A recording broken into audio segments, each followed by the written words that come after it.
Good morning दोस्तों। मैं मनीष कुमार भोज। आप सभी लोगों का मेरे YouTube channel Uttarakhand online classes में हार्दिक स्वागत करता हूं। दोस्तों, जैसे कि आप लोगों को ज्ञात ही है कि हम लोग उत्तराखंड से संबंधित महत्वपूर्ण प्रश्नों पर चर्चाएं कर रहे हैं जो आगामी परीक्षा के दृष्टिकोण से महत्वपूर्ण है। आज जिन शख्सियत के बारे में हम चर्चा कर रहे हैं उनसे संबंधित महत्वपूर्ण प्रश्न आए दिन एग्जामों में पूछे जाते हैं, क्योंकि इनका कार्य क्षेत्र ऐसा रहा है कि इनसे संबंधित प्रश्न हर बार परीक्षाओं में पूछे जाते हैं। और ये शुरू करते हैं आज का विषय। सुंदरलाल बहुगुणा जी के बारे में हम चर्चा करेंगे आज। उनके बारे में, उनके पूरे कार्य क्षेत्र के बारे में हम जानने की कोशिश करेंगे। देखिए दोस्तों, किसी चीज़ को डीपली उसका अध्ययन करना चाहिए, तभी जाके हमें उस पाठ से संबंधित कुछ महत्वपूर्ण प्रश्नों पर कुछ ऐसी चीज़ें पता चलती हैं जो हमसे छूट जाती हैं।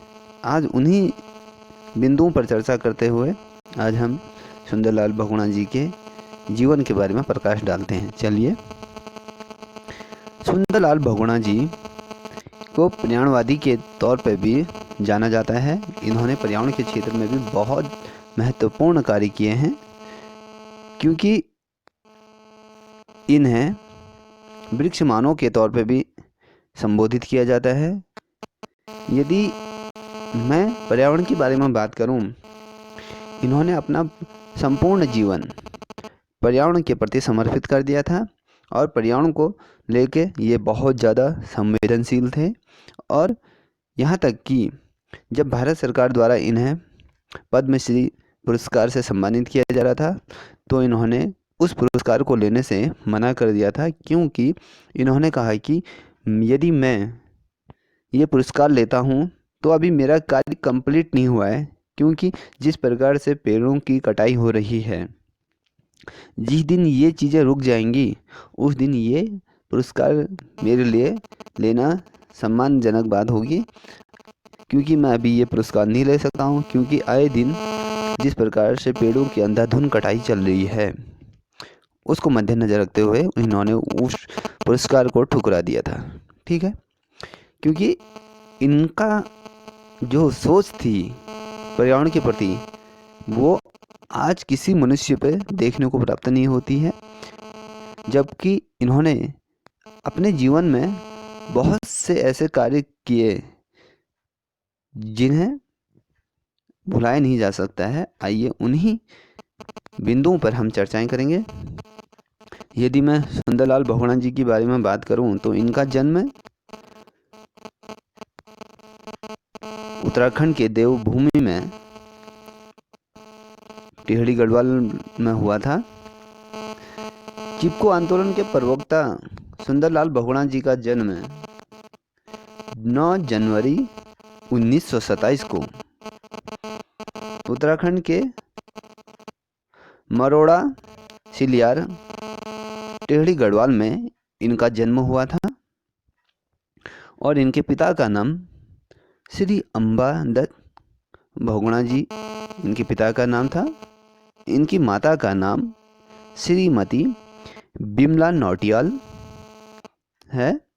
और इनकी पत्नी का नाम भी जो इनकी माता का नाम था उसी सेम उसी प्रकार इनकी पत्नी का भी नाम है। श्रीमती बिमला नौटियाल इनकी पत्नी का भी नाम है। यदि हम इनकी शिक्षा के बारे में बात करें, तो इन्होंने BA MA इनका पूर्ण नहीं हो पाया, और इनका जो कार्य क्षेत्र रहा वो सामाजिक कार्यकर्ता के तौर पर इन्होंने अपना जीवन काल व्यतीत किया। और यदि हम इनकी संतान की बात करें, तो इनके 3 बच्चे थे, जिसमें से 2 बालक और 1 पुत्री इनकी थी। समटाइम कभी प्रश्न ये पूछा जाता है कि सुंदरलाल बहुगुणा जी के कितने बच्चे थे, तो वो 3 थे। और परीक्षा के दृष्टिकोण से इस प्रकार से भी एग्जामिनर प्रश्न को घुमा सकता है, सुंदरलाल बहुगुणा जी की पुत्री का क्या नाम था। तो उनकी पुत्री का नाम माधुरी पाठक और उनके जो बड़े पुत्र थे राजी नयन बहुगुणा, और जो सबसे छोटे पुत्र थे उनका नाम प्रदीप बहुगुणा था। ठीक है। और यदि हम इनकी आगे की जीवन के बारे में वृत्तांत से अध्ययन करें तो थोड़ा इनकी शिक्षा की तरफ अग्रसर होते हैं। जब इन्होंने प्राथमिक शिक्षा अपने ग्राम से की, उसके पश्चात ये उच्च शिक्षा के लिए लाहौर चले गए, जहाँ से उन्होंने बीए की परीक्षा उत्तीर्ण करी। उसके बाद इन्होंने एमए प्रथम वर्ष का फॉर्म फिलअप किया था। कुछ टाइम इन्होंने लाहौर में व्यतीत किया। उसके पश्चात ये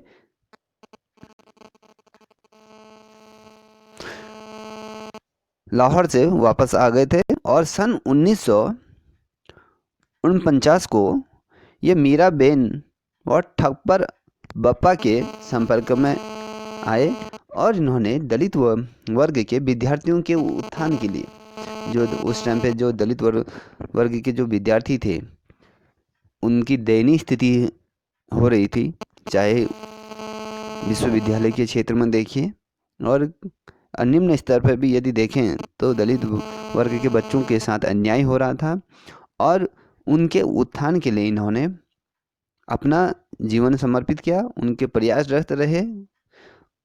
उसके पश्चात जब ये टिहरी में ठक्कर पप्पा होटल की स्थापना इन्होंने दलित वर्ग के विद्यार्थियों के लिए की, जहाँ पर ये एक प्रकार से कहा जाए हॉस्टल के तौर पे वहाँ पर इन्होंने उसकी शुरुआत की। साथ ही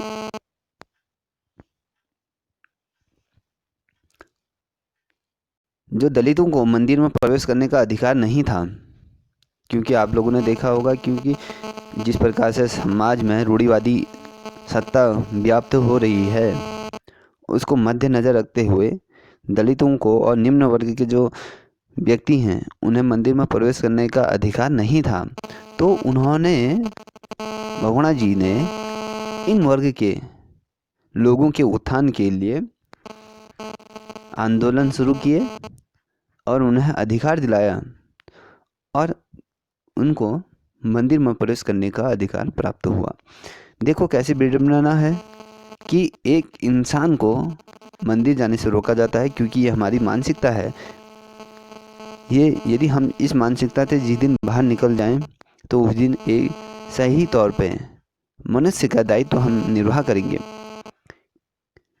ये धर्म जाति के जो भेद में समाज की जो रूढ़िवादी सभ्यता जो धर्म के नाम पे बांटती है, तो ये चीज़ नहीं होना चाहिए। सभी के लिए ईश्वर समान है, चाहे वो दलित वर्ग हो, चाहे वो प्रौढ़ वर्ग हो या फिर उससे निम्न वर्ग हो, सभी के लिए एक समान ईश्वर एक समान है। ठीक है। और जब इन्होंने उनके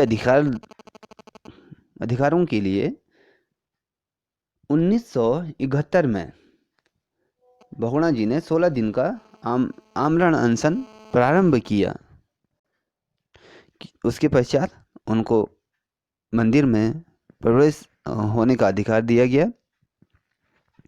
और यदि मैं बात करूं सुंदरलाल बहुगुणा जी के बारे में, तो ये विश्व में विख्यात हैं। ये विश्व में पर्यावरण मित्र के तौर पे विख्यात है। इन्हें हर कोई विश्व भर में जानता है। यदि समटाइम कभी क्वेश्चन ये पूछा जाता है कि सुंदरलाल बहुगुणा जी को किस दूसरे नाम से संबोधित किया जाता है, वो वृक्ष मित्र के नाम से भी इन्हें सम्मानित किया जाता है या वृक्ष मानव के नाम पे भी इन्हें सम्मानित किया जाता है। इनको इनके नाम से जाना जाता है। ठीक है दोस्तों, इसी क्रम को आगे बढ़ाते हुए जब इन्होंने ये सारी चीज़ें करी तो इन्होंने अपनी पत्नी, जो इनकी पत्नी का जो नाम है बिमला नौटियाल के सहयोग से इन्होंने सिलियार में ही, जो जिस ग्राम में इनका जन्म हुआ था, वहीं पर ही इन्होंने पर्वतीय नवजीवन मंडल की स्थापना की और 1971 में ही इन्होंने शराब की दुकानों को खोलने के लिए जो जो सरकार द्वारा जो शराब की दुकानें खोली जा रही थी उनके लिए सुंदरलाल बहुगुणा जी ने आंदोलन प्रारंभ किया और अनशन भी इन्होंने उस दौरान अनशन भी किया, जहाँ पर इन्होंने 16 दिन का अनशन किया था। उसके पश्चात सरकार को अपने कदम पीछे खींचने पड़े। उस क्षेत्र में शराब की दुकानों को अनुमति नहीं दी गई क्योंकि जन सैलाब इनके पीछे जुड़ता ही जा रहा था, क्योंकि उस विरोध में तो इनको एक तरह से बल प्राप्त हो रहा था। ठीक है दोस्तों, और सुंदर बहुगुणा जी की बात करूं तो बहुगुणा जी को चिपको आंदोलन का घोष वाक्य भी कहा जाता है, क्योंकि इन्होंने ही पर्यावरण के तौर पर एक विपुल फूंक दिया था। पर्यावरण को संरक्षित करने के लिए इन्होंने एक जो वाक्य जो घोष मान लीजिए इन्होंने एक स्लोगन दिया, वो स्लोगन बड़ा ही खूबसूरत है। क्या है जंगल के उपकार, देखिए, क्या है जंगल के उपकार, मिट्टी पानी और बयार, मिट्टी पानी और बयार, जिंदा रहने के अधिकार। देखिए कितना सुंदर वर्णन किया है कि इन्होंने जंगल को सर्वप्रिय स्थान दिया है। जिस प्रकार से मिट्टी पानी और बयार, मतलब पानी की भी उतनी ही महत्वता है जितना मिट्टी की, और उतना ही पर्यावरण में जो हवा है जिसे हम बयार कह रहे हैं, जिसे बयार को वायु की संज्ञा दी गई है। इन सभी चीज़ों से मनुष्य का जीवन सुरक्षित है। यदि हम इन चीज़ों को बचा लें तो हम आदि पृथ्वी को पर्यावरण मुक्त बना सकते हैं और जीवन को हरा भरा बना सकते हैं। ठीक है, कभी क्वेश्चन इस प्रकार से भी पूछा जा सकता है, ये जो उद्घोष वाक्य जो दिया है, क्या है जंगल के उपकार, मिट्टी पानी और बयार, मिट्टी पानी और बयार, जिंदा रहने के अधिकार, ये वाक्य किसके माध्यम से कहा गया है, इनके रचयिता कौन है, अगर कभी क्वेश्चन आ जाता है तो ये सुंदरलाल बहुगुणा जी के द्वारा ये शब्दों का निर्माण किया गया है, इनके द्वारा ये बताया गया है। और पर्यावरण को स्थायी सम्मान मानने वाला यह महापुरुष के बारे में बात करूं तो मैं तो इन्हें पर्यावरण गांधी के तौर पे भी संबोधित किया गया है। ये पर्यावरण गांधी, क्योंकि जिस प्रकार से गांधी जी ने स्वतंत्रता दिलाने के लिए अपने प्राण देश के प्रति न्यौछावर कर दिए थे, उसी प्रकार इन्होंने भी पर्यावरण को संरक्षित करने के लिए अपने प्राणों की आहुति दी। यदि मैं बात करूं, इन्होंने अपना संपूर्ण जीवन पर्यावरण के प्रति समर्पित कर दिया और इन्होंने भूदान आंदोलन से लेकर दलित उत्थान, शराब विद्रोही आंदोलनों में अपने सक्रिय भूमिका प्रदान की, क्योंकि इन सभी आंदोलनों का जो मुख्य स्रोत था, जो इनको सक्रिय भूमिका के तौर पे इन्होंने जो धरातल पर संचालित किया था, वो सारा श्रेय सुंदरलाल बहुगुणा जी को जाता है। सुंदरलाल बहुगुणा जी ने 1981 से 1983 के बीच पर्यावरण बचाने से संबंधित संदेश लिखे और चंबा लेंगार गांव से हिमालयी क्षेत्रों में करीब इन्होंने 5000 किलोमीटर की पद यात्रा की, पैदल मार्ग की यात्रा इन्होंने अपने जीवन में की, वो भी पैदल पर्वतीय क्षेत्रों को संरक्षित करने के लिए। और मैं यदि बात करूं, जो इन्होंने जो यात्रा की, ये 1983 में विश्व स्तर पर ये सुर्खियां बन गई। यदि कोई व्यक्ति 5000 किलोमीटर की यदि पग यात्रा कर रहा है तो उस व्यक्ति के पर सभी का ध्यान केंद्रित होगा। इसीलिए विश्व पटल पर भी सभी का ध्यान इनकी तरफ आकर्षित हुआ, क्योंकि इन्होंने एक नेक कार्य कर रहे थे जिससे कि हमारे पर्यावरण को सुरक्षित और संरक्षित किया जा सकता है। जब विश्व स्तर पर इनकी सुर्खियां हो रही थी तो सभी देशों के जो राष्ट्र अध्यक्ष हैं तो उन्होंने इनके कार्य की सराहना की। ठीक है।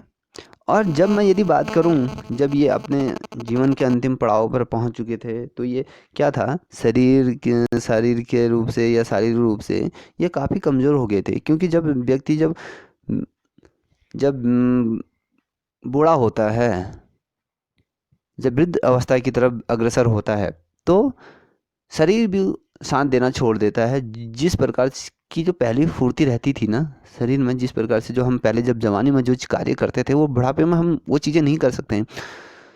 क्योंकि जब ये अपने बुढ़ापे की तरफ जब अग्रसर हो रहे थे तो इनके शरीर भी इनका साथ नहीं दे रहा था, क्योंकि ये काफ़ी कमज़ोर हो चुके थे और यदि इनकी नज़रें भी धूमिल होती जा रही थी, इन्हें दिखाई भी कम देने लगा था और वक्त के साथ साथ इनकी आवाज़ भी धीमी धीमी होती जा रही थी।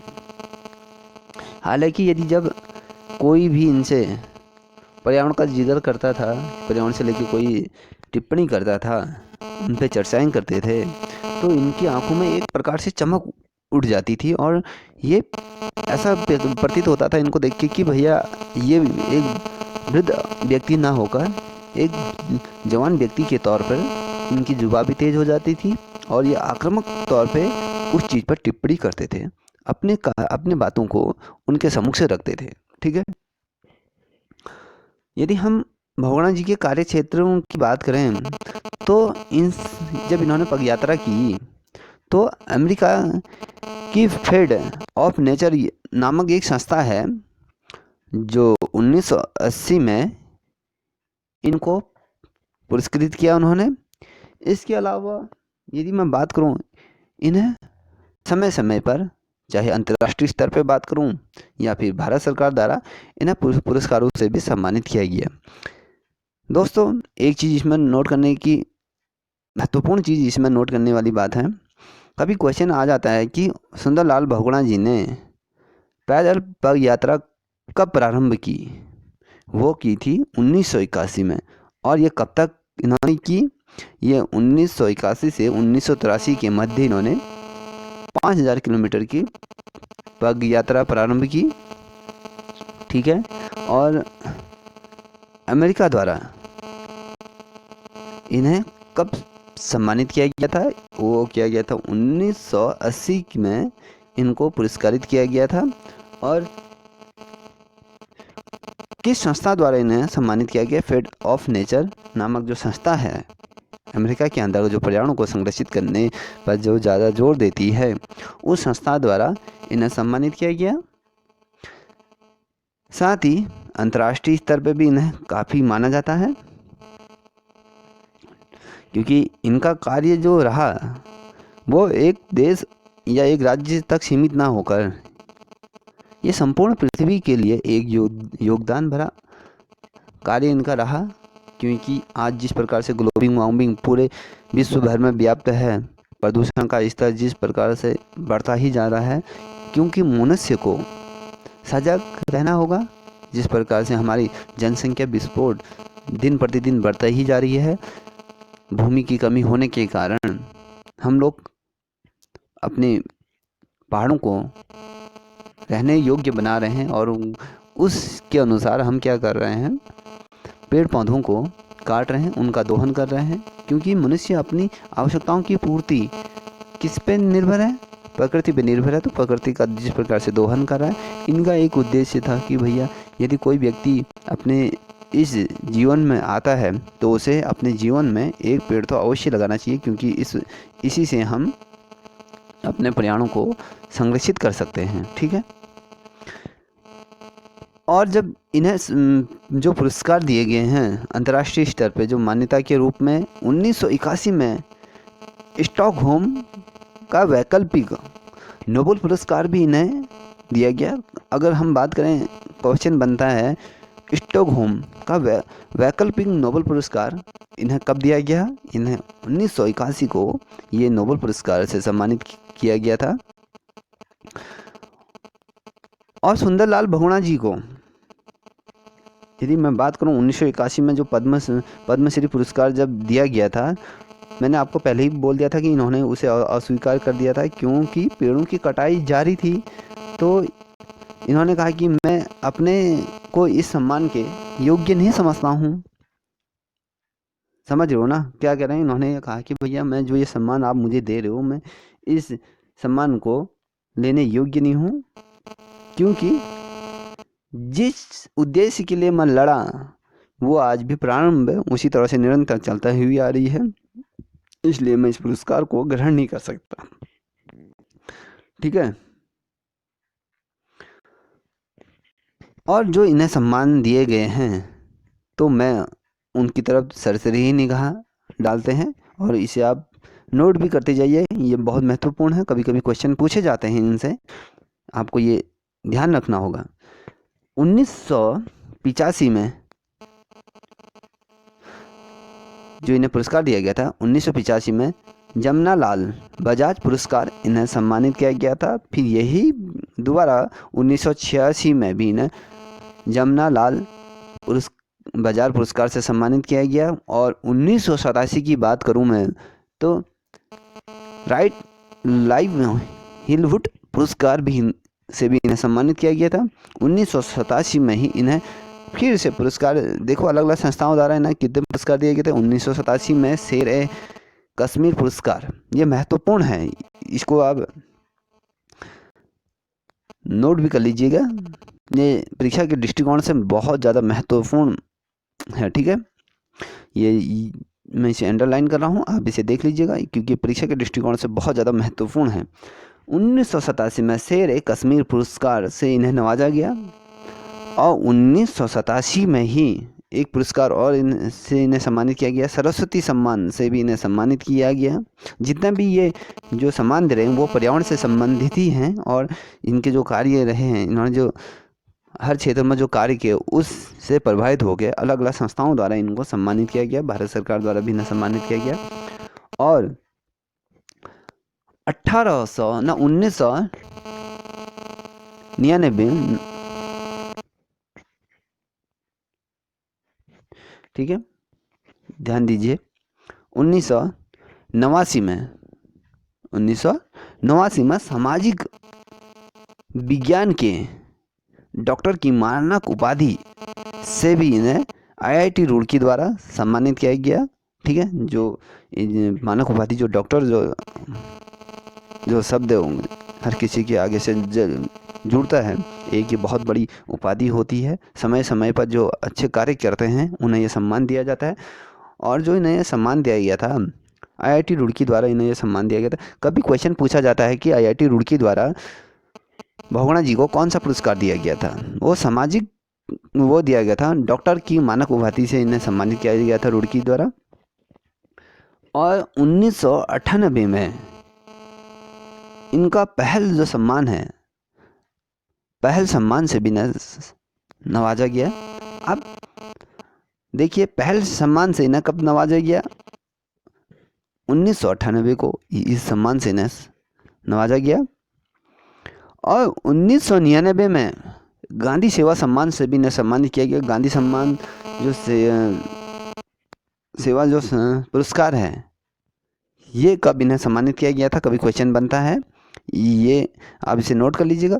ये 1999 में इन्हें इस सम्मान से नवाजा गया।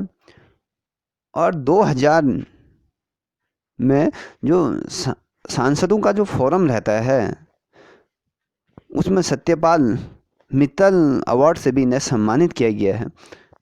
ठीक है, अब देखिए, कभी क्वेश्चन पूछा जाता है 2000 में सांसदों का फोरम द्वारा कौन सा सम्मान इन्हें से नवाजा गया, वो सत्यपाल मित्तल अवार्ड से इन्हें सम्मानित किया गया है। और यदि मैं बात करूं 2001 की बात, तो इन्हें 2001 में पद्म विभूषण से भी सम्मानित किया गया। ठीक है, ये रहे हमारे उत्तराखंड के सामाजिक कार्यकर्ता और पर्यावरण के जो क्षेत्र में जिन्होंने अपना अग्रणी योगदान दिया। सुंदरलाल बहुगुणा, पर्यावरणवादी, जिन्हें वृक्ष मानव और वृक्ष मित्र या कहें हम अन्य अनेक नामों से इन्हें पुकारा जाता है, ठीक है, क्योंकि इन्होंने अपने जीवन काल में पर्यावरण पे बहुत ज़्यादा महत्वपूर्ण योगदान दिया। साथ ही इनको एक अन्य नाम से भी जाना जाता है, जो पर्यावरण गांधी के तौर पे भी इन्हें सम्मानित किया जाता है, इनके नाम से पुकारा जाता है। ठीक है, ये सारे नाम आप नोट कर लीजिएगा, परीक्षा के दृष्टिकोण से महत्वपूर्ण है। ठीक है दोस्तों, आज का विषय हम यहाँ पर ही समाप्त करते हैं। यदि आप लोगों को ये वीडियो पसंद आए, प्लीज़ इसे अधिक से अधिक लाइक, कमेंट, शेयर कीजिएगा। ठीक है, थैंक यू।